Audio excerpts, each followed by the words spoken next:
حضرت داؤد علیہ السلام کی عدالت میں ایک بار دو شخص حاضر ہوئے اور ان میں سے پہلے شخص نے دوسرے شخص پر یہ الزام لگایا کہ اس کی ساری بکریاں رات میں میرے کھیتوں میں گھس گئیں اور ان بکریوں نے میرے پورے فصل کو کھا لیا۔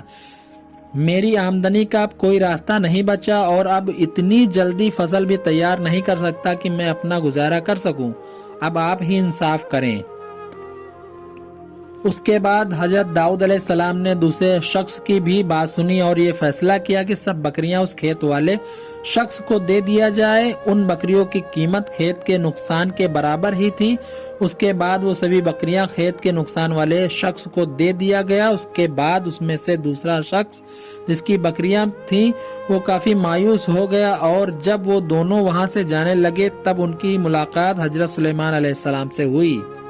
جس کے بعد دونوں نے حضرت سلیمان علیہ السلام کو حضرت داؤد علیہ السلام کا فیصلہ بتایا، جس کے بعد حضرت سلیمان علیہ السلام نے کہا اس فیصلے سے بہتر ایک اور فیصلہ ہے، اگر تم چاہو تو میں تمہیں بتا سکتا ہوں۔ اس وقت حضرت سلیمان علیہ السلام کی عمر صرف 11 سال کی تھی۔ دوستو آپ کو بتا دوں حضرت داؤد علیہ السلام حضرت سلیمان علیہ السلام کے والد ہیں۔ جب یہ بات حضرت داؤد علیہ السلام کو پتہ چلی تو حضرت داؤد علیہ السلام نے اپنے بیٹے حضرت سلیمان علیہ السلام کو بلایا اور فرمایا کہ بیٹا وہ کون سا فیصلہ ہے جو اس فیصلے سے بھی بہتر ہے، ہمیں بھی بتاؤ اس فیصلے کے بارے میں۔ اس کے بعد حضرت سلیمان علیہ السلام نے بہت ہی ادب کے ساتھ کہا کہ وہ فیصلہ یہ ہے کہ جس کی بکری نے نقصان کیا ہے وہ تب تک اسی کھیت میں کام کرے جب تک اس کی فصل اسی طرح نہ ہو جائے جس حال میں بکریوں نے کھائی تھی، اور تب تک یہ شخص جس کی کھیت کا نقصان ہوا ہے بکریاں اپنے پاس ہی رکھے گا اور ان کی دودھ کو بیچ کر اپنی ضرورتوں کو پورا کرے گا، اور جب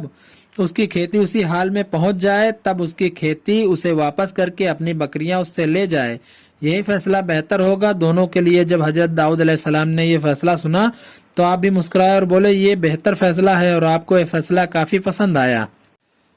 حضرت داؤد علیہ السلام اور حضرت سلیمان علیہ السلام کے فیصلے بہت مشہور تھے۔ جب حضرت داؤد علیہ السلام نے حضرت سلیمان علیہ السلام کا فیصلہ سنا تو آپ نے دونوں فیصلوں کو سامنے رکھ کر حضرت سلیمان علیہ السلام کے فیصلے کو زیادہ پسند فرمایا،